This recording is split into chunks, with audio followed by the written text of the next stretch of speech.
Bueno, entonces yo querría iniciar haciendo un disclosure del conflicto de intereses. Si uno googlea Crossfire, lo primero que aparece es esta imagen. No sé bien qué juego es, pero está claro que el Crossfire se relaciona con lucha, batalla, ganadores, perdedores. Yo entiendo el Crossfire en el contexto de un curso porque, bueno, le da un poco de glamour, interés, la gente se entusiasma cuando nos peleamos, pero la verdad que desde el punto de vista educacional es ilógico pensar que acá hay un ganador, especialmente si hay gente joven en la audiencia, pensar que porque Pablo Marino presenta los mejores casos es mejor la vía combinada, o si Pablo Lerner hace una presentación brillante, entonces hay que tratar a todos los pacientes por vía anterior exclusivamente, me parece que es un error. Creo que la patología es más compleja y requiere de un análisis un poco más integral, ¿no? Y el segundo conflicto de intereses, esta es mi radiografía de cráneo cuando pienso en espondilolistesis. Reconozco que yo tengo un bias hacia la vía posterior, no porque sea la mejor, sino porque en mis manos la mayor parte de pacientes, no digo todos, por supuesto, pero la mayor parte de pacientes, la verdad que los resuelvo bien por vía posterior. ¿Y por qué es que no hay un entendimiento en esto? Porque, bueno, de vuelta, no hay una sola espondilolistesis y de hecho los pacientes se presentan de manera muy distinta. En algunos casos los pacientes vienen sin ni siquiera discopatía, sin compresión, solamente con un dolor que se lo puede considerar como producto del desbalance de fuerzas a lo que es sometida a ese nivel por la falta de lisis y la conexión entre el arco posterior y el cuerpo. A veces los pacientes vienen fundamentalmente con compresión radicular, ya sea de la raíz saliente o pasante, y su principal síntoma es radicular. A veces, por supuesto, cuando es radicular, en mis manos opto por la descompresión directa. Cuando hay un componente de inestabilidad, como en este caso, la vía posterior es sin duda, todos los trabajos lo demuestran, mucho más efectiva para contener problemas de estabilidad en flexión, como en este caso. A veces los pacientes vienen con dolor puramente discogénico, no hay ni deformidad ni compresión radicular, es un dolor discogénico que puede ser tratado perfectamente por vía anterior, posterior, combinada, abierta, mínimamente invasiva. Lo que hay que lograr es una buena artrodesis.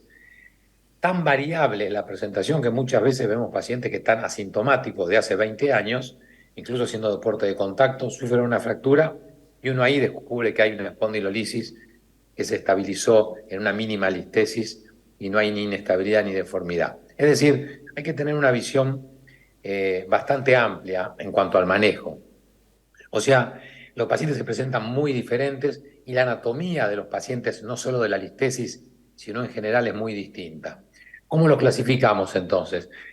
Y la verdad que acá no hay mucho. La clasificación de Meyerdin está muy aceptada, lleva 90 años en la literatura y no se ha cambiado.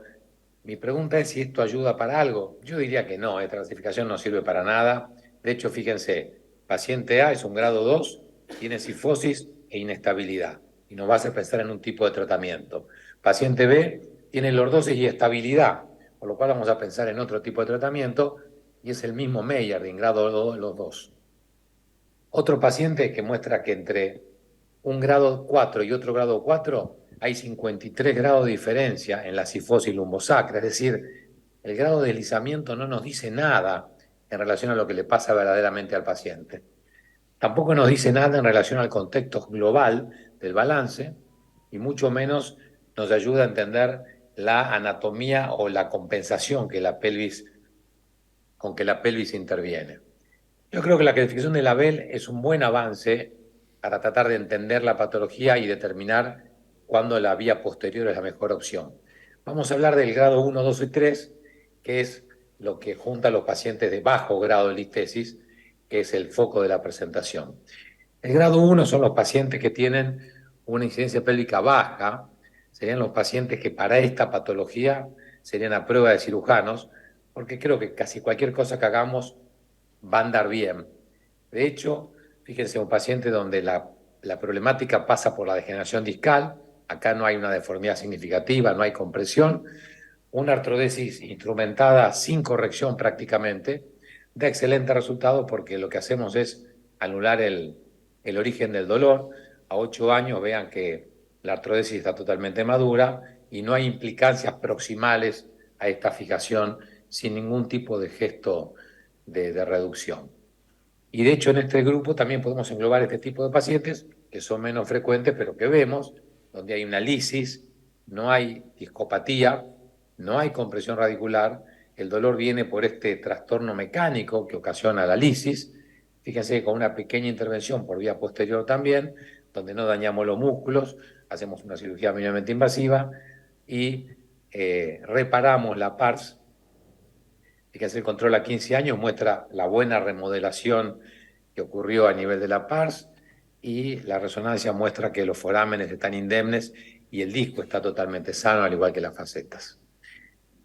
Ahora, grado 2 y grado 3, yo creo que la vía posterior sigue siendo la más efectiva, pero acá hay que hacer algunas aseveraciones. Grado 2, que es con incidencia pélvica normal, lo que tenemos que lograr es hacer una vía posterior que permita descomprimir, realinear y no perder lordosis, ganar la lordosis adecuada para el quinto espacio, para ese tipo de incidencia pelviana, sabiendo que el 30% de la lordosis está prácticamente ahí, inestabilidad, como habitualmente se ve en estos casos, compresión foraminal izquierda, discopatía única L5S1. Bueno, la vía posterior nos permite resolver todo.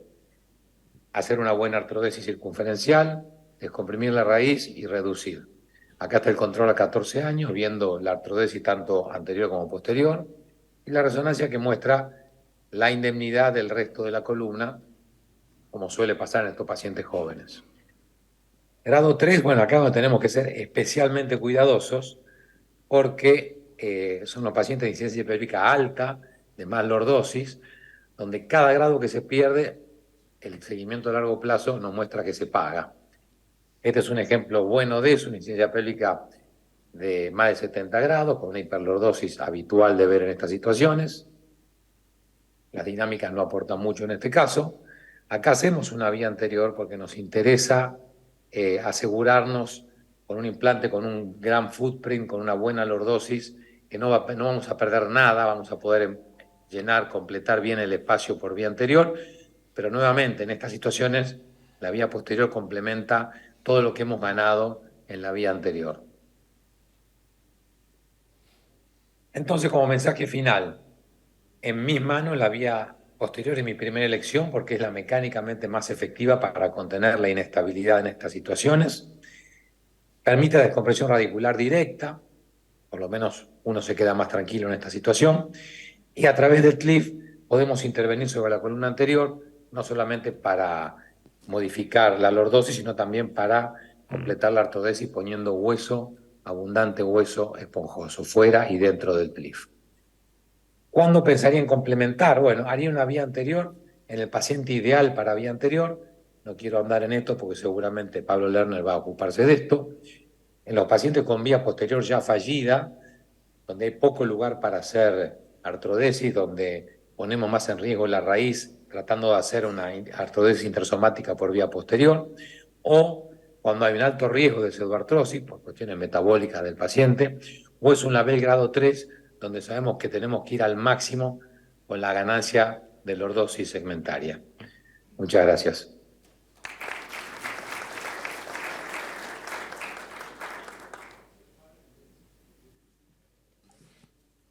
¿Preguntas? Sí, por acá. Marcelo, ¿me escuchás? Te habla Pedro Col. Hola Pedrito, ¿cómo estás? Sí, te escucho perfecto. Bien, acá estábamos con Víctor Bernat, mientras vos hacías la presentación.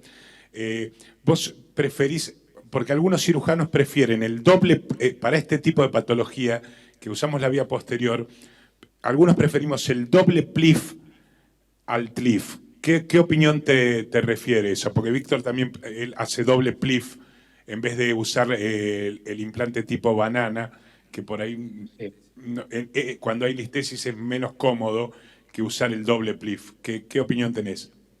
Mira, me parece que eso está bien, es un poco cuestión de gustos.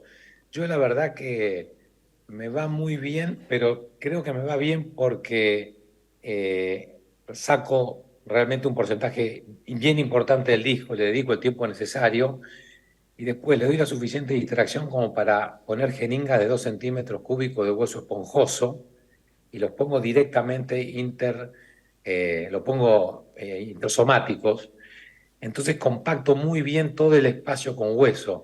Me parece que uno ponga un cliff o dos cliff, a mí me parece que lo más importante sigue siendo el hueso y el apoyo que uno da por fuera de la caja, compactando bien el hueso. Pero me parece que cada uno tiene que hacer lo que le venga más cómodo en sus manos. Gracias. Tengo una pregunta. Hola, el doctor Macaño, te hago una pregunta. ¿Qué haces con el fragmento de Hill? ¿Qué es lo que hace con el fragmento de Hill en la espondilísmica espondil? Sí. Mirá, como son espondilitis de bajo grado, digamos, no veo que eso sea un inconveniente importante a los fines de, vos decís porque por prevenir complicaciones futuras, ¿te referís? No, es por el tema de la fusión, porque una de las principales causas de hacer anterior es para darle más aspecto, más facilidad para la fusión, porque los que hacen eso se quejan a veces de que si sacas todo el fragmento de Gill no te queda mucho posterior para hacer la fusión, más que en la intertransversa. Y lo que pasa es que al hacer siempre el gesto anterior, estamos hablando de bajo grado. Entonces, al hacer el gesto anterior, el hueso anterior es el que termina haciendo la ortodesis verdadera y después, más tarde, se hace la posterolateral que uno puso en los costados, no sobre la vía, no sobre la lámina, no sobre la zona posterior, sino lateral. Si vos me decís que es una de alto grado, ahí estoy más de acuerdo porque una artrodesis posterolateral no tiene función porque queda como muy flotante, muy horizontal, muy en tensión. Pero en espondilitis de bajo grado, la artrodesis posterolateral es útil y mucho más la intersomática. Sí, yo te clarifico porque yo hago exactamente lo mismo. Hasta grado 2 la hago todo por posterior con una caja, no uso anterior para nada. La diferencia que cambiamos con el doctor Enrico hace como 7 años, en vez de sacar el fragmento de Hill, sacamos el lado que tenés que hacer la hemilaminectomía para hacerle el T-leaf y del otro lado no lo sacás, lo dejas como hueso. Y le haces, con la fresa, el crack que está ahí, la lisis, se la sacamos, le ponemos bien pie en ese lugar, pero dejamos todo para apoyar hueso en la parte de atrás, lo cual te da una segunda. En mis fusiones, al año, el 90% de las fusiones se van a fusionar más que nada por detrás y la parte anterior viene con más tiempo. En esto le pongo bien pie a todos, que es otra facilidad, pero no lo sacamos más, lo empezamos a usar así para todos los grados y la verdad que da una buena cama de fusión en la parte posterior, que es un plus. Claro, lo que pasa es que, claro, utilizando BMP estamos hablando de otro tema, ¿no? El BMP te genera hueso, haya carga, no haya carga. Al no tener esa facilidad, bueno, nos abocamos más en una posterolateral bien hecha si la listesis es baja, o si no, en una intersomática que es la más efectiva, por lo menos en mis manos, ¿no? Gracias. Doctor. Pablo, ven, porque ya vamos medio tarde. Gracias, Marcé. De nada, Gauchito. ¿Qué tal? Buenos días a todos. Bueno, muchas gracias por la invitación. Creo que queda muy poco para agregar a lo que dijo Marcelo, más que una LIF, porque otra cosa no podemos agregarle. Así que vamos a tratar de ponerle un poquitito de pimienta a estas discusiones y vamos a hacer un reconto de lo que fue la descripción de la espondilolistesis en el año 82, 1782, y casi han pasado un montón de autores tratando despacito de ir incrementando la clasificación, el tipo de espondilolistesis, cuando hay vértebra trapezoidal, cuando hay displasias, etcétera, etcétera. Ahí hay un error en la palabra Harrington, pero bueno, cada uno fue poniendo distintos elementos en la clasificación y así como en el tratamiento. Sin embargo, ninguna de estas clasificaciones colaboró mucho en la indicación del tratamiento y qué tipo de tratamiento. Bartolozzi fue el otro que empezó a jugar un poco con el tema de la clasificación y la morfología de la pelvis, hasta que en el año 2000, 2002, empezaron a trabajar bastante todo lo que era la morfología y la estructura pelviana o sacropélvica. Entonces, ¿en qué se basaron ellos? Se basaron en una estructura que conocemos todos, como es el IP, en una estructura como es el balance sagital, en una estructura como es la inclinación, la inclinación pelviana y el sacral slope.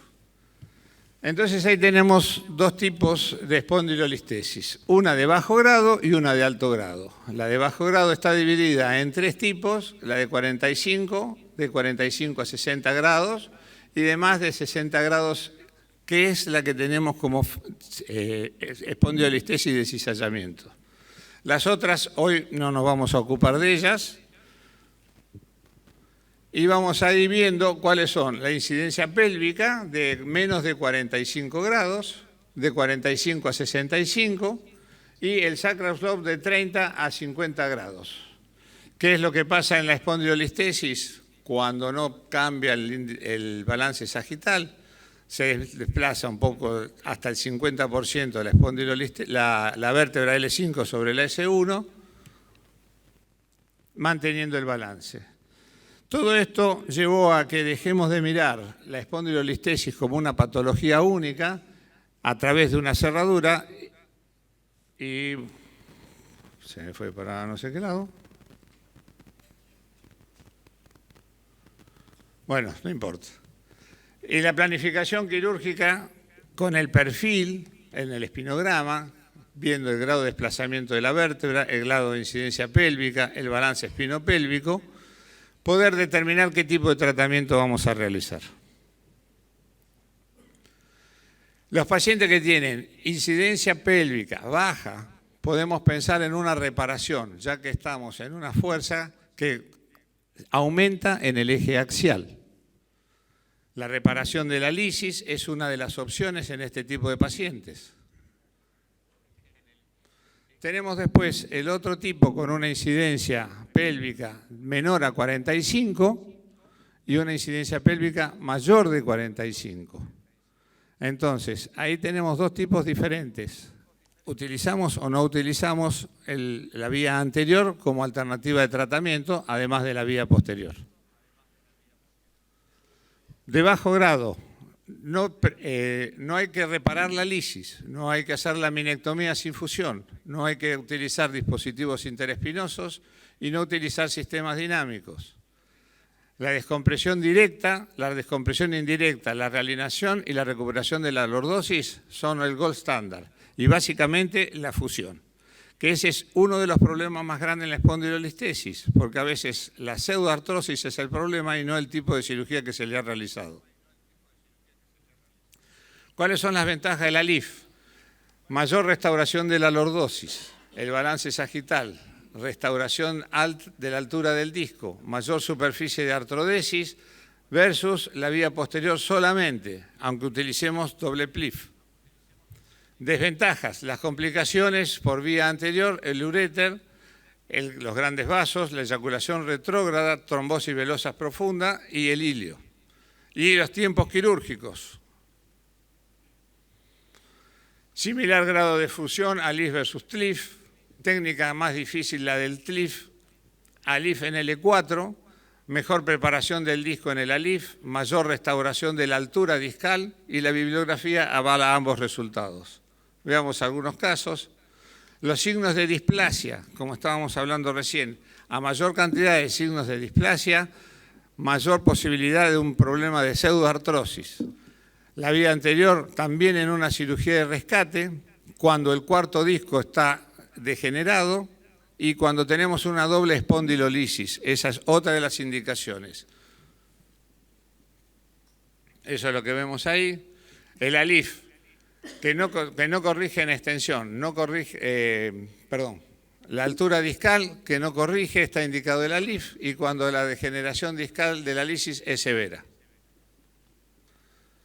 Altos grados de displasia, como vemos ahí, una vértebra trapezoidal, un sacrodomo, un desplazamiento por encima con un desbalance sagital. Y ahí tenemos cuáles son los tipos de displasia que uno puede ver. Una quinta vértebra en gorro de Napoleón, triangular, con un sacrodomo, displasia de las facetas articulares, espina bífida o elongación o fractura de la pars. Ahí tenemos un caso donde se realizó un PLIF con una artrodesis por vía posterior, cosa que nosotros también realizamos, no es que digamos vamos todo por ALIF. Esta es una espondilolistesis, donde ahí se ve la programación, se ve bastante conservado el eje sagital, y sin embargo tuvimos una vía anterior para restaurar la altura del disco y reposicionar la vértebra cuarta, que normalmente tendría que estar a la altura del eje horizontal del paciente. Este paciente tuvo este tipo de cirugía, uno tiene que utilizar también el ALIF como vía de rescate, se le colocaron 2 PLIF, sin embargo la corrección fue mala y el posicionamiento de la paciente a posteriori no resultó como uno tenía planificado en la cirugía previa, en el planeamiento quirúrgico. Tuvimos que ir por adelante, retirar todo el material por atrás, realizar osteotomías, colocar el ALIF en el cuarto espacio y en el quinto espacio y terminar de corregir con la vía posterior. Este paciente es una historia muy larga, pero también tuvo un nutcracker, le pusieron unos ganchos atrás para reparar la lisis, no funcionó, tuvo una pseudoartrosis, fue operado nuevamente, se le hizo una revisión con un PLIF adelante, con instrumental por atrás, se infectó, se aflojaron todos los tornillos. Cuando nosotros le hicimos la reoperación, quisimos colocar tornillos y no podíamos agarrarlo ni con tornillo de 8, con lo cual tampoco le pusimos injerto en el posterolateral y terminamos haciéndole un ALIF exclusivamente. Y acá tenemos un paciente con una doble espondilolistesis, con un disco degenerado. Esta es una chica muy joven, deportista, que era arquera de hockey y que estaba citada para la selección. El problema es que podía jugar, pero no podía resistir 24 horas sin dolor después de haber jugado. Con lo cual hicimos el doble abordaje por anterior y por posterior y tuvimos un excelente resultado. Y acá tenemos también una, no sé si hay ahí, pero se ve, también la vía anterior como rescate. Cuando no le podemos poner una caja intersomática, utilizamos el método de Goldman, pero por vía retrógrada, con una jaula de mesh. Conclusión, la incidencia pélvica alta por vía anterior, la displasia, incrementa el riesgo de pseudoartrosis y también se puede utilizar como vía de rescate. Muchas gracias.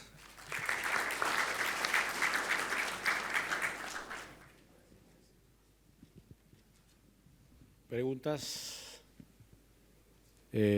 Pablo, te hago yo una pregunta, ya que Marcelo no está. ¿Hasta qué punto siempre en cualquier deformidad la incidencia pelviana y todos los parámetros pelvianos son importantes, pero hasta qué punto acá en la espondilolistesis de bajo grado la lordosis total muchas veces es mayor que lo que realmente es, porque se hace una hiperlordosis compensatoria por encima de la espondilolistesis? Entonces, ¿hasta qué punto la relación entre la incidencia pelviana y la lordosis total es útil para esto? Porque, en definitiva, el que sufre el segmento adyacente, si uno no lo corrige, ¿no es cierto? Pero a veces que la lordosis es más alta que la incidencia pelviana. Exactamente, bueno, pero creo que a veces es una lordosis compensadora por el desplazamiento de la vértebra. Total. En ese caso, la vía anterior es como que recupera parte de la inclinación pélvica o del pelvis tilt y me da de rebote el ángulo de la lordosis lumbar. Doctor. Te hago una pregunta, Pablo. ¿Se puede hacer una pregunta? Sí. Pablo, paciente más de 25 años con disco sano, espondilolisis bilateral, ¿reparás o cuál es tu límite? Porque vi que mostraste un caso de reparación. Esa es una pregunta. No, más de 24 años. Un paciente que no sea deportista de alta competencia, puede ser que reparemos. Pero tiene que tener un disco sano y no tiene que ser mayor de 24 años. Más de 24 no reparás. No. Y la segunda pregunta es, el acceso anterior a veces con pacientes de PI alto es complejo realmente. ¿Cómo es tu límite y tu planning preoperatorio? ¿Cuándo decís, por acá no llego? Lo llevo a quirófano, pongo el intensificador, coloco el pilé en la camilla, levanto un poco el pilé, un poquito de tren de Lemberg y con una coger o con algún elemento radiopaco vemos si por la vía anterior podemos llegar, porque a veces la sínfisis pubiana no lo permite. O sea, Si se puede hacer, lo hacemos, si no, cambiamos el plan. ¿Lo decidís intraoperatorio cuando tenés No, antes. ¿Lo llevas Antes, lo llevo a quirófano y vemos ahí en quirófano, pero no para operar, sino para observar. Porque el intensificador me permite manejar un poquitito diferente los ángulos como es cuando lo mandamos a un aparato de rayo directamente. Bien, o sea, lo llevas a quirófano, lo posicionás con el paciente despierto y ahí evaluás si vas por delante o por atrás. Exactamente. Bien, gracias. Pablo, hacer la maniobra de hiperextender la pelvis, levantar la pelvis con un almohadón, dejar que caiga más y eso te modifica el PI, te modifica el ángulo de ataque al quinto disco. No solo hacemos eso, sino que tenemos un aparato diseñado para eso. Pero te da una hiperextensión de la pelvis que a veces es dolorosa en el paciente, porque lo hacemos despierto también. No sea cosa que tengamos la mala suerte de que después se queje con una L5. ¿Preguntas? Doctor. Bueno, no sé, Lucas. Yo tengo una. Sí, yo también. Con respecto a cirugía exitosa, o sea, sin problemas, me ha pasado de que el paciente tiene dolor sacroilíaco y es que es bastante rebelde al tratamiento. Usted tiene, primero, si le ha sucedido y segundo, si tiene alguna estrategia previa en el acto quirúrgico para poder evitar esa eventualidad.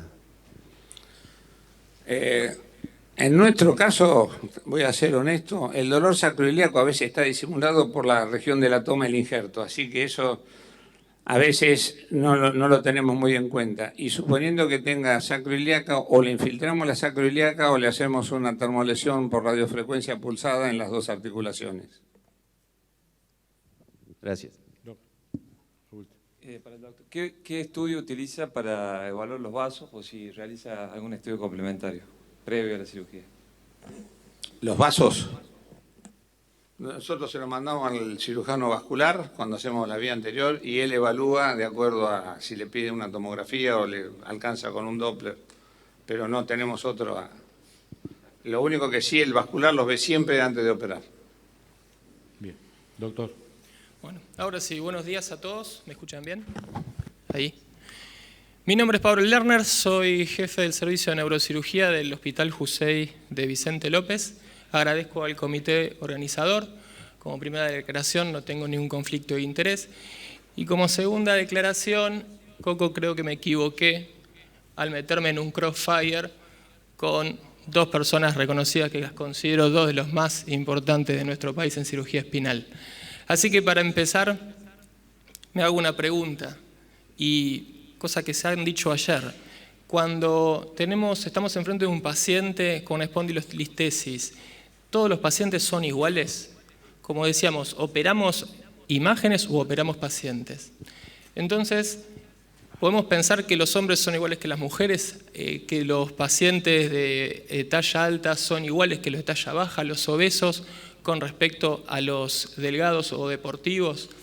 La actividad, ¿sí?, o los antecedentes de un paciente joven versus un paciente con patología degenerativa agregada, los pacientes fumadores, actividad leve versus alta, ¿es lo mismo? De las densitometrías y de los pacientes con la calidad ósea también se habló ayer y no voy a entrar mucho en detalle.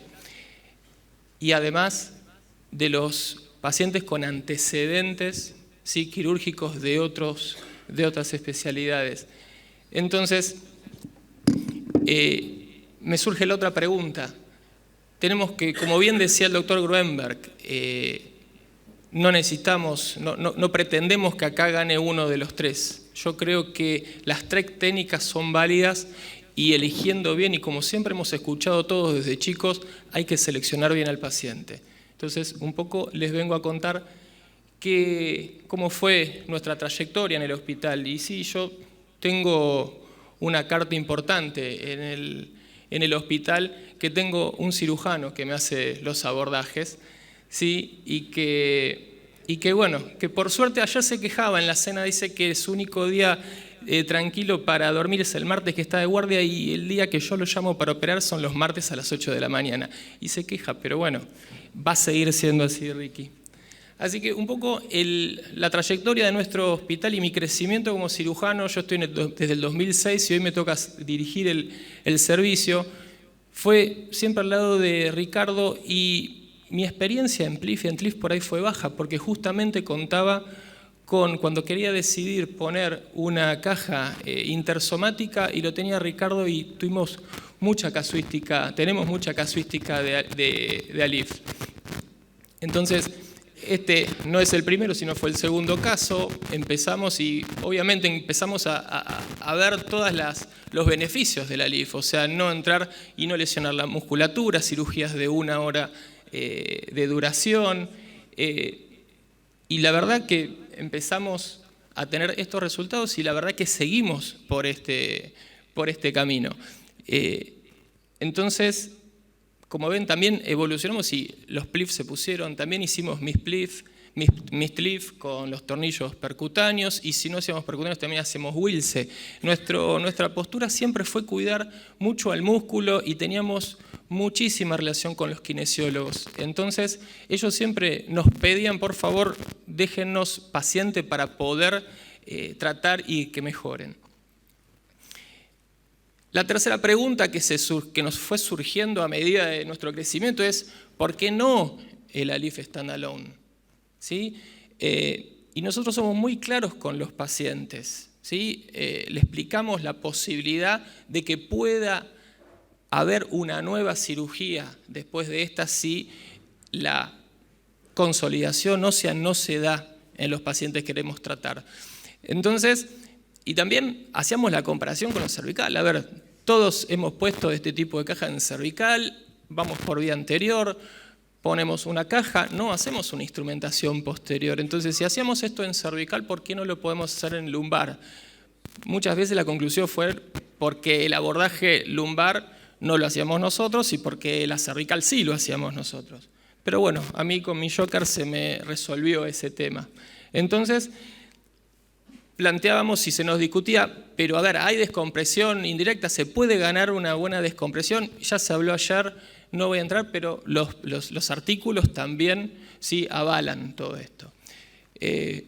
Y realmente fuimos viendo. Entonces, en uno de los casos, cuando comparaban la descompresión directa versus la indirecta, los resultados a largo plazo eran similares. Lo único que cambiaba es justamente, fíjense, pérdida de sangre, ¿sí? El tiempo de cirugía.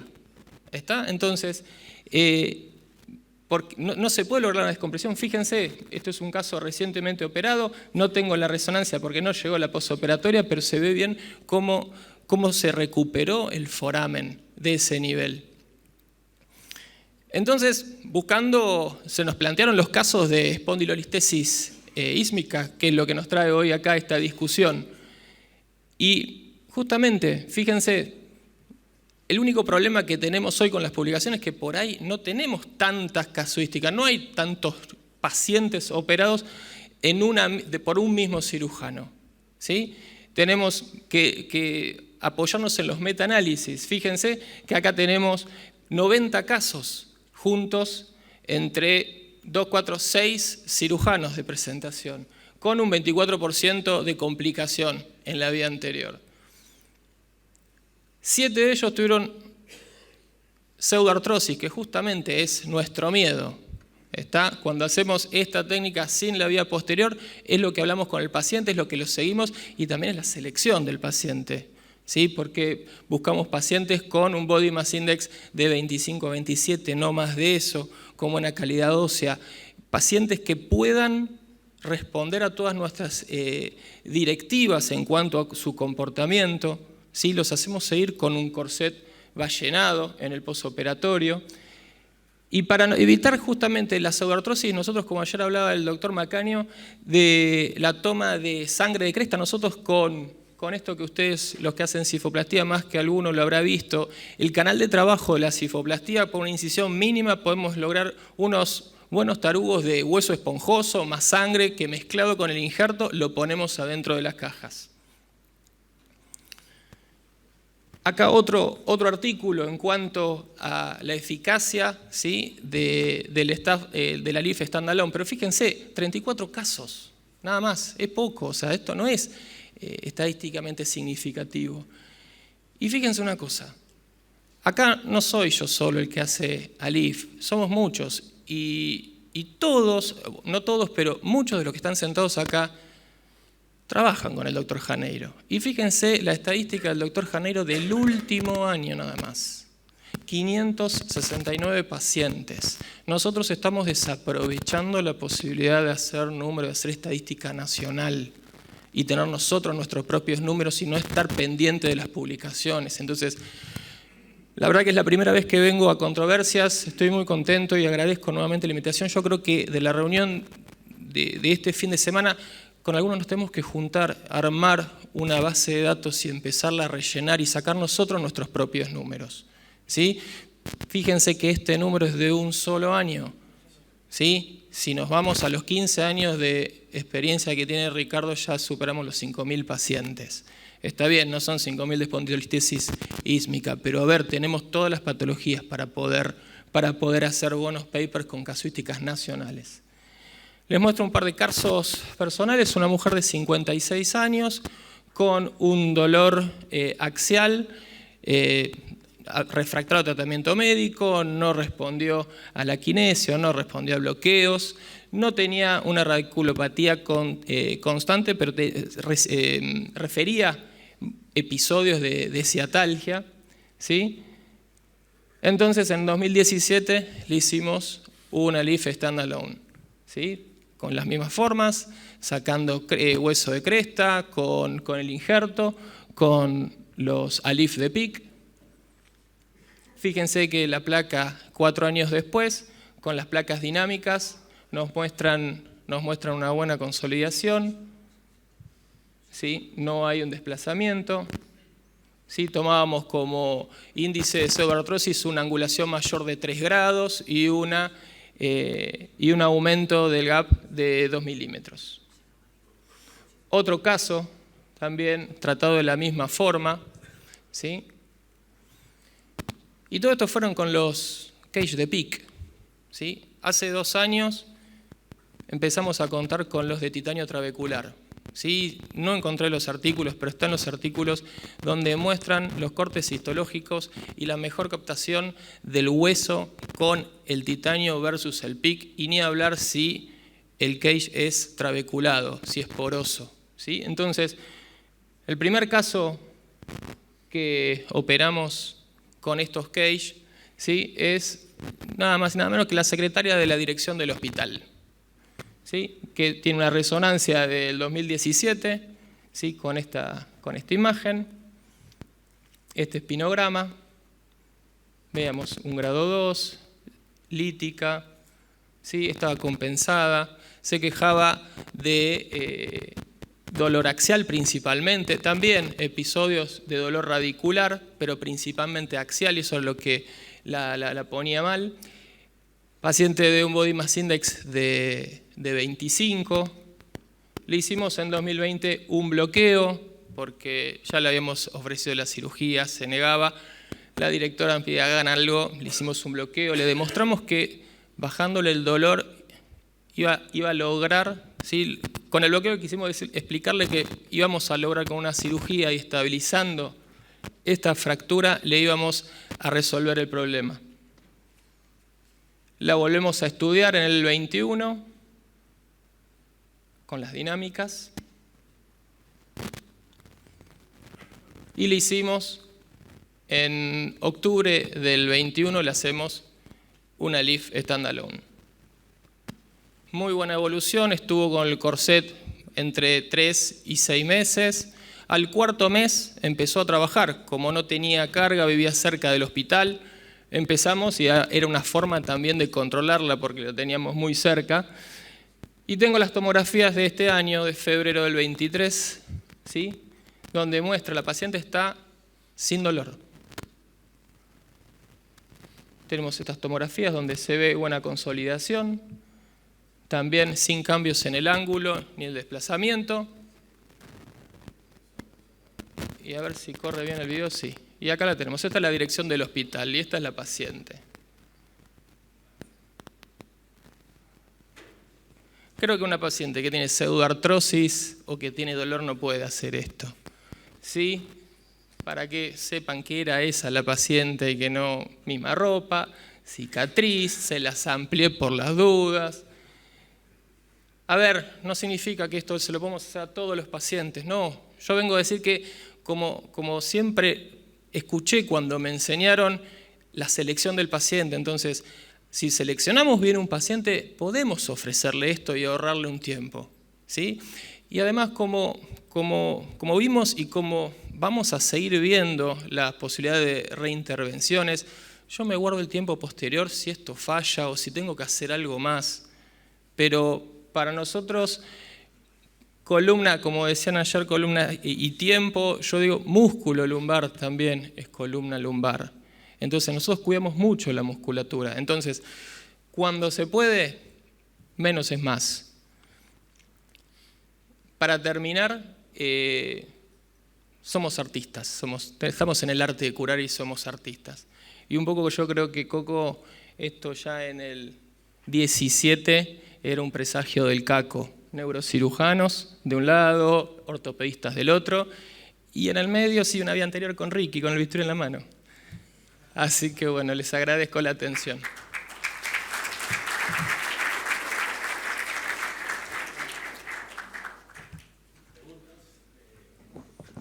¿Tiene una pregunta? Aquí. Aquí. No sé quién empieza. Aquí. Sí. 3. Você teve algum caso no tipo lítica que a paciente acordou com dor radicular de L5 e precisou fazer algo? ¿Teve algún caso así? No, o sea, puntualmente que sea puro dolor radicular, no me ha tocado. No posoperatorio no?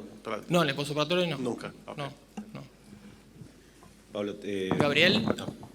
Sí, no sé si... Una pregunta para los de vía anterior. Espondilolistesis es las sísmicas, como estamos nosotros, es una situación donde el sacro no es normal. Sobre todo mostraron vos y Pablo varios casos tipo 2 donde hay domo del sacro. Y está demostrado técnicamente que las cajas que vos mostraste no se apoyan como corresponden y dan la lordosis. Si una hiperlordótica da 20, en Spondi no da 20, nunca. Y el apoyo es malo de las cajas muchas veces. ¿Tienen algún secreto para planificar o evalúan eso de alguna manera? ¿Mandan a hacer cajas distintas, customizadas, llevan cajas de mesh? O sea, mi pregunta es, ¿la caja que ponen no es una caja que está adaptada a una situación de espondilolistesis y el footprint es distinto por el domo sacro y por la displasia de L5? ¿Cómo manejan eso en planning preoperatorio? Yo en lo personal trato de conseguir las cajas más anchas. Vos fíjate que la paciente esta que mostré, la caja tiene el sector para poner todo el injerto bastante amplio, entonces tiene todo el esqueleto de trabecular hacia los costados. Yo creo que igual todavía nos falta que la industria logre unas cajas para llegar lo más ancho posible, ¿sí? Y el otro punto es para lograr lo que vos decís, Gabriel, por ahí no poner las cajas de 12 de ángulo, sino ponerlas de 6 para que abran bien también atrás y lograr poner la caja más grande. Sí nos pasó por ahí con las cajas que tenían quillas, pero no fueron los casos que tuvimos, entonces realmente en ese momento no tuvimos problemas. Con esta paciente y con esa caja, al tener toda la parte interna de la caja libre, es como que el domo tenía buen apoyo, porque apoyaba más en los laterales. Sí, por eso busco siempre las cajas más anchas. No sé quién. Sí, te hago una pregunta, Mauro. Pablo. Con respecto a algún parámetro pelviano o a la inclinación del sacro, ¿tenés algún límite donde decís, bueno, en este caso no, hago un autosustentable y lo refuerzo por atrás, o no le das importancia? No, sí, a ver, seguimiento, en cuanto a los parámetros, Sí, esta era una paciente con parámetros altos,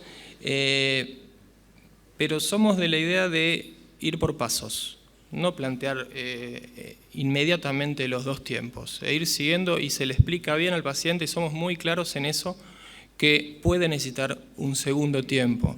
Entonces, habíamos el año pasado, hace 2 años, creo que en Córdoba, cuando estuvieron, estábamos con Lucas León y estaban el doctor Díaz, creo que de Colombia, ¿no?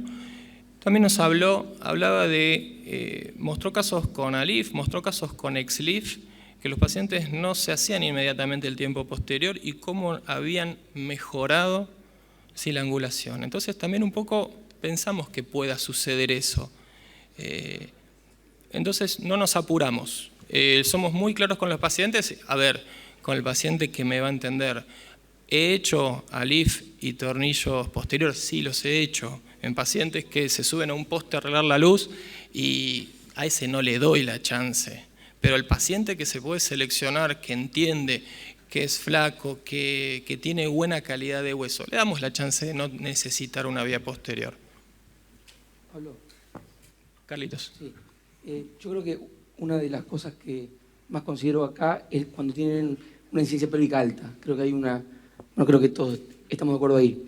La pregunta es, si vos considerás la inestabilidad iatrogénica, entre comillas, al abrir el ligamento vertebral común anterior y los osteofitos, todo lo que naturalmente se fue generando como mecanismo de compensación, a cambio de poner una caja de plástico, que por otro lado muchas veces no se considera o no se rellena, no tiene tanto lugar para el hueso, que es lo que va a dar la estabilidad final, versus considerar un abordaje, por ejemplo, MIST-LIF, donde a través de una preparación del espacio, sin abrir el ligamento vertebral común anterior, uno puede compactar hueso, sustituto, puedes pinchar con una cureta el emplay y hacer que eso se embeba con sangre, es el BMP del subdesarrollo, con una caja alta, y lográs un poco lo que se busca, como contaba Marcelo, un buen espacio para que haya hueso y el menor espacio ocupado por el plástico posible con la menor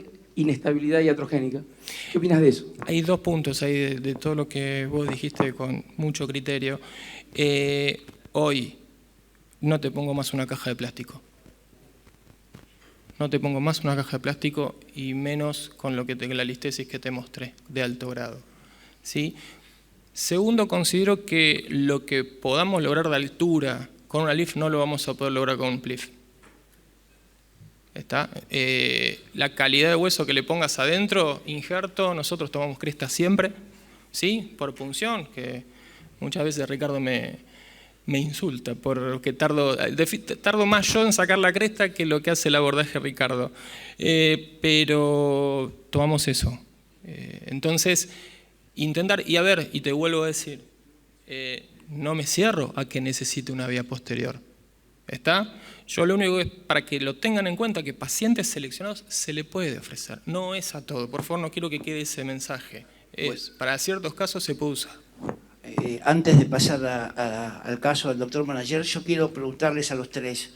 Esto es un fuego cruzado. Yo quiero que me convenzan. Yo no estoy convencido. Ninguno de los tres me convenció de nada. Quiero saber, ¿qué le indico a mi paciente de 25 años que tiene una IP normal, con una espondilolistesis ísmica, grado 1-2, que tiene dolor lumborradicular y que no mejora con ningún tipo de tratamiento alternativo de los que les he dado? Bueno, ¿me pueden explicar qué hago? ¿Lo llamo Ricky? ¿No lo llamo Ricky? No, pero ahí te contesto con esos detalles y de la manera que empecé la charla. Una cosa que vos me plantees, un paciente de 25 años, otra cosa que me digas, tengo un paciente de 60, tengo un paciente de 50 con alguna otra comorbilidad. Bueno, entonces, ahí sí me apoyo en lo que decía Marcelo. Vos querés sangre, vos querés que nos agarremos a las patadas, eso lo entiendo. Pero, un poquito, pero yo me apoyo en lo que decía Marcelo hoy cuando empezó. A mí me gustó más lo que dijo Pablo, del doble abordaje, por ejemplo, para reducción en forma indirecta, no es un nutcracker, me parece que me gusta. También me gustó lo que dijo Marcelo Brenberg, porque Marcelo también, en una forma sencilla, en 1 hora y media de intervención quirúrgica, tengo el paciente resuelto de 25 años y seguramente dentro de muy poquito volviendo a sus actividades laborales sin dolor alguno. Ahora, Uno me dice Pablo, el PLIF sifotiza, el CLIF sifotiza. Yo necesito darle lordosis lumbar en una IP normal.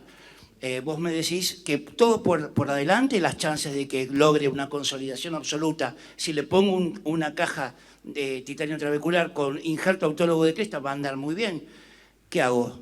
Elegir bien el paciente, Coco. Elegir bien el paciente. Perfecto. Te voy ahí.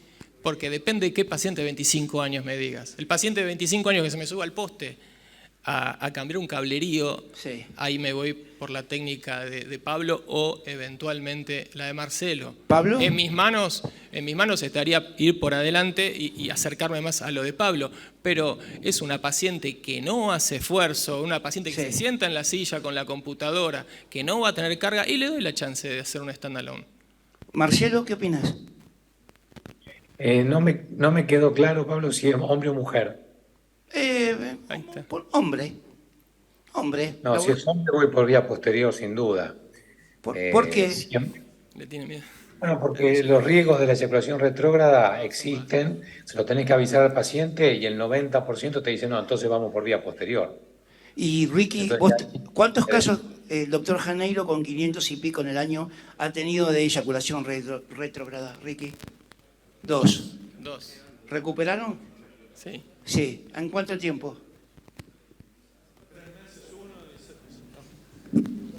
El que más tardó fue 6 meses, pero fue un triple, ni siquiera LIF, disco lumbar en las épocas que hacíamos esas cosas, pero recuperó a los 6 meses espontáneamente. Y perfecto. El otro fue un paciente joven, también un doble nivel, pero con un accidente vascular en el medio que estuvimos manoseando mucho, supongo que fue neuropraxia nada más, pero en 3 semanas se había recuperado. Pablo, ¿vos tuviste algún caso? Siempre retroperitoneal. Nosotros tuvimos un caso de un paciente con arteriopatía múltiple de 74 años y ese no recuperó. ¿Puedo una preguntita? Pablo. Dale. ¿Quién es? Sí. Es una cuestión técnica. Cuando encontrás el disco muy cerrado y que no tenés casi espacio para comer disco, ¿tenés algún tips para ir haciendo la distracción? ¿O tenés distractores sin dientes? ¿O hacés de un lado primero y después del otro? Si se acuerdan, la caja trae... Esa es una. Y la otra, si has tenido, cuando le das buena distracción, alguna radiculopatía. Empiezo por la última. No tuve radiculopatías porque tratamos de usar, pese a que en el caso de la secretaria usamos una caja de 12 de ángulo, toda nuestra evolución fueron con cajas de 6, de ángulo de 6. Entonces, cuando uno la pone, abre bien atrás. ¿Sí? Entonces, no hemos tenido radiculopatía y al limpiar y ser muy meticulosos en la limpieza del anillo posterior, no tuvimos ningún fragmento que haya empujado, ¿sí? Y que haya apretado. Y con respecto al tip para levantar, una vez que abrimos el ligamento, tratamos de sacar lo que podamos, y si no, con los escoplos, no con la COP, sino con un escoplo laminar que siempre viene en las cajas, de uno de los laterales empezar a tratar de torcerlo para ir ganando lugar. Hasta que muchas veces, hasta con la misma, en ciertas cajas hay unas cuñas que tienen un perfil bajo en un sentido y cuando uno las para, sirven para distraer. Entonces, ponemos de un lado y trabajamos en el lado contralateral y después las damos vueltas. Y después con los separadores vamos, obviamente empezamos con el más chico y vemos hasta dónde nos quedamos contentos con la altura para ese paciente. Dado el tiempo, José Luis, ¿querés mostrar el caso?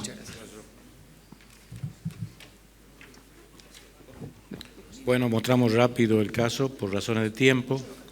Paciente mujer de 40 años con una lumbociática derecha, L5, un año de evolución, tratamientos varios con bloqueo periradicular y un examen neurológico poco significativo. La radiografía que muestran una espondilolistesis por espondilolisis entre la cuarta y L4 y L5.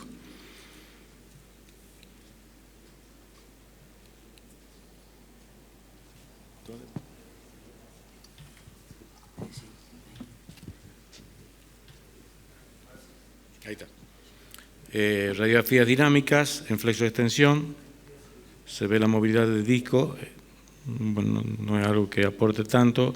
La resonancia magnética en la secuencia en el T2, donde se ve desde los cortes derecho a izquierdo, el signo de Modic inflamatorio en el lado derecho, Modic 1, y la espondilolistesis con, faltan cortes más foraminales, pero con la compresión foraminal. En el T1 se ve también que es un Modic inflamatorio.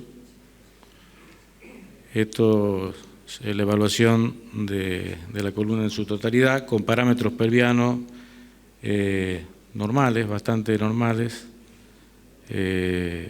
Por ahí una lordosis, lo que le decía Pablo, una hiperlordosis compensatoria, por la inclinación que tiene el sacro, que se comportaría como un S2. Bueno, acá bueno, ya mostré cómo se resolvió. No sé si alguien aportaría algo o seguimos. ¿Alguien propondría un ALIF solo?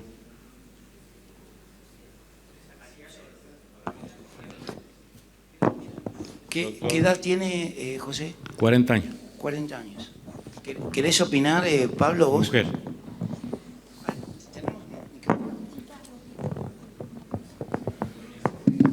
40 años, mujer.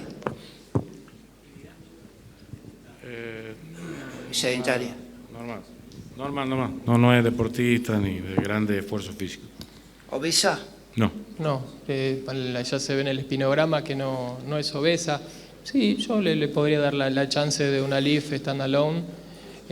4 o 5 ya hay que hacer desplazamiento de vasos, todo. La cresta también plantearía, si no, un ex-LIF y tornillos. Pero podría darle la posibilidad de una LIF. Vamos mesa a mesa, mesa 2. Y acá hablamos de la posibilidad, faltan cortes de resonancia en T2. Sí, en la debo base los cortes sagitales y los cortes axiales. Sí, pero si el canal de trabajo da como para hacer una vía anterior o una vía oblicua, un OLIF más percutáneo posterior, sería una de las opciones, o Wilson. Mesa 3. Robert, en San Pablo, ¿qué le hacen? En Santa Casa, a un caso así. O nosso treinamento ainda é por via de acesso posterior e o sistema público nós temos dificuldade de ter o ALIF. Né? Então, na verdade, nossa escolha é para o posterior, como o colega. ¿Usan PIC o titanio trabecular? PIC, enxerto autólogo. ¿De cresta o de banco? O de... Da própria via posterior, da lumpectomia local. ¿El timing local cuál es? ¿Ir por adelante primero y luego por atrás? ¿Ir por atrás primero? Tudo por atrás. Todo por atrás. No ALIF. Não, nós não temos ALIF. Pelo custo, no sistema público eles não arcam com ALIF ainda. Perfeito. 4. A mesa 4, doutor. Em Brasília, o sistema privado mesmo, em casos de espondilistese grau 1, grau 2, a gente só faz via posterior, TLIF, o PLIF, e o sistema anterior fica reservado para as falências do caso. Quando não dá pseudartrose, a gente faz a revisão usando a ALIF. Só como segunda opção, o ALIF. Primeira opção, igual você fez, PLIF e TLIF.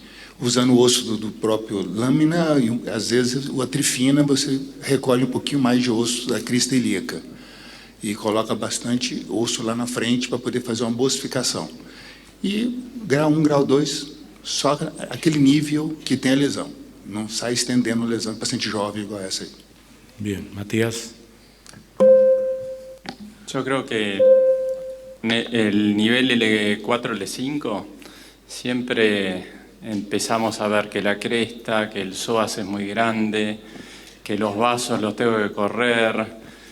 Creo que es el nivel en general ideal para hacer un TLIF, 4 o 5. Después, por el acceso básicamente. porque un standalone lo veo más complicado, 4.5. Pedro. Sí, para nosotros también. En este caso particularmente la vía posterior es rápida, sencilla y minimizamos riesgos que uno prefiere asumir más para 5-1. 4-5 por ahí es tomar un riesgo demasiado importante para algo que en este caso, paciente delgado y todo, se resuelve muy bien por vía posterior. Pero no estamos en contra de nada, es solo nuestra forma de actuar. Doctor Marino, usted defendió la técnica de doble abordaje. ¿Qué opina de este caso? Creo que tiene una incidencia pélvica muy alta y la vértebra L4 tampoco está paralela al piso, con lo cual la fuerza de cizallamiento es muy importante acá tenerla en cuenta por el tema de la consolidación de la artrodesis. Yo creo que hay que mejorarle un poco el perfil porque está un poco hiperlordótico por el IP alto y también iría primero por adelante tratando de reducir, horizontalizar la vértebra y después terminar por vía posterior. El timing sería primero anterior y luego posterior. Primero anterior y luego posterior. ¿Usarías tornillos pediculares tipo MIS o tipo Wiltse? ¿O harías una vía convencional por vía posterior? ¿Haciendo liberación del arco posterior a los GIL o no? No. Casi nunca hacemos liberación nosotros, salvo que sea una radiculopatía muy insignificativa, pero con la reducción de la espondilolistesis 1, 2 y 3, en general no hacemos descompresiva, para tener más superficie de contacto. Bien. ¿Pablo? Bueno, hicimos esto, hicimos una vía posterior con un TLIF. ¿Gaucho? Perdón, de un TLIF. Sí. Gaucho, ¿me escuchás? Marcelo. A mí me parece que este caso, que es un caso que uno lo mire y dice, es fácil, porque la columna es una columna sana, sabemos cuál es la patología y sabemos lo que hay que hacer. Hay que reducir parcialmente lo que se puede de la listesis y no perder o ganar un poquito de lordosis. A mí me parece que en mis manos la vía anterior está contraindicada, porque no es un problema de abordaje. Nosotros también tenemos buenos cirujanos de abordaje, así que no me preocupa en nada el abordaje. Es un tema que cuando uno va por delante, la única manera de hacer reducción es dando distracción. Y cuando uno da distracción en esta situación, a través del implante, va a perder lordosis, porque si vos ves la radiografía preoperatoria, la cortical, el platillo, la parte posterior del platillo superior está casi tocando el platillo superior de la vértebra inferior. Eso uno lo levanta cuando pone la caja, y si uno después va por atrás, mínimamente invasivo, la verdad que yo veo muchos casos donde por la limitación del implante mínimamente invasivo queda con menos lordosis porque ya la caja bloqueó la lordosis intersomática en una baja lordosis. Yo creo que acá la vía anterior que la hago, en este caso es donde menos me gusta. Pablo, Marino, ¿qué opinas? Lo que dice Marcelito. La distracción se puede ir haciendo de forma paulatina utilizando todos los dilatadores y yo no estoy tan seguro de que no tengas mucha superficie de contacto una vez que está reducida. Porque vos fijate que también se redujo muy hábil el caso que está presentando Monager, porque en buena mano el resultado es más o menos el mismo. Lo que pasa es que... Me expresé mal, Pablo. No dije que haya poca superficie de contacto. Digo que uno, cuando hace vía anterior, la maniobra de reducción es distracción y cuando el espacio está lordótico, uno tiende a aplanarlo. No hablaba de la superficie ni nada de eso. Digo que es muy difícil por vía anterior dar distracción para reducir y mantener una lordosis cuando ya había lordosis en la radiografía previa. No sé si ahora me expliqué mejor. Más o menos, pero bueno, digamos que la caja entra igual, sea por PLIF o por vía anterior. La lordosis la mantenés dilatando por adelante. Pero cuando haces vía posterior, vos reducís y das lordosis. Poné la radiografía preoperatoria de perfil, Gaucho, por favor. Cuando vos tenés eso, dale la radiografía, la que tenían focalizada, ¿puede ser? Ahí está. Cuando vos tenés eso así, cuando vos querés reducir y estás por delante y no tenés la capacidad de lordotizar, no tenés la contención de la vértebra, simplemente metés cajas cada vez más grandes, tendés a aplanar el espacio. Por lo menos es lo que me pasa a mí. Un comentario técnico. Es técnico, creo que es técnico esto.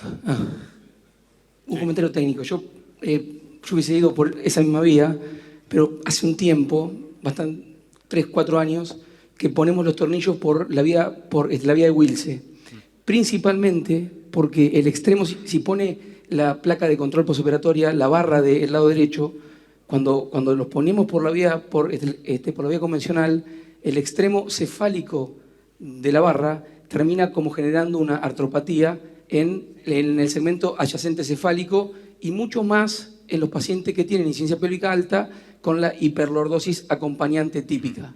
Motivo por el cual hemos adoptado esto de la vía de Wilce casi de rutina y ser extremadamente obsesivo con el extremo cefálico de la barra que tiene que estar al ras. Sí. Y ahí hasta le discuto a los que hacen percutáneo, porque muchas veces con lo percutáneo y con la barra preformada uno acepta que la barra quede larga, corta, incluso hasta con una forma que no es la que va, mientras que con el Wilce, con un resultado muy parecido, uno puede ir con la barra justa y que quede al ras. Porque eso, con el tiempo, si uno lo sigue, al estar parado todo el día y se tira para atrás, para el costado, para que fuere, termina como generando una disrupción de la cápsula que deriva en el típico segmento adyacente que vemos después acá. Está bien. Estamos pasados en tiempo, Gaucho. Bueno, ¿terminamos aquí? Terminamos. Esta es la resolución. ¿Estás contento con el caso? Sí, muy contento, pero un par de citas bibliográficas porque... Dale. Ahí está en el espinograma. Creo que por ahí discutimos mucho sobre por qué la LIF toma también auge en los últimos tiempos, ¿cierto? Es decir, porque, bueno, claramente es biomecánicamente mejor que el TRIF, ¿no es cierto?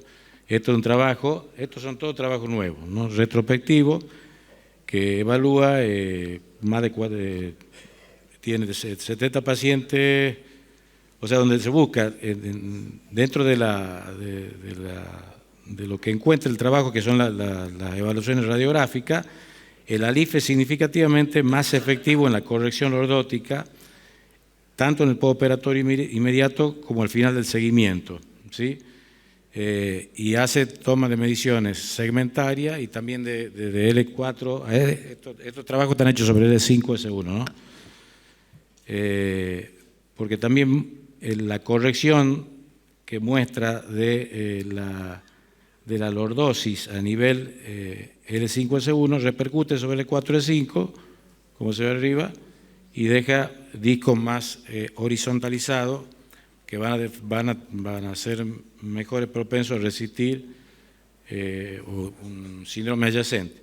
Ahora, creo que acá no está el tema de discusión, por ahí más la discusión es la descompresión indirecta, que por ahí no tiene tanto seguimiento, como dijo el doctor Lecher, hay pocos casos, ¿sí? Y donde, por ejemplo, este es un trabajo también de hace un par de meses, donde el grupo de pacientes es un... A ver, lo puse al revés los casos. La cantidad de...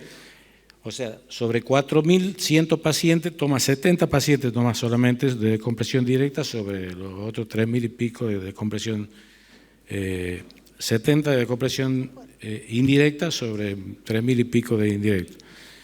Y a los 3 meses tiene un porcentaje bastante elevado de reoperaciones y la descompresión indirecta. Al año se normaliza, pero igual la descompresión indirecta creo que todavía le falta un poco de tiempo de seguimiento para ver los resultados, en mi opinión.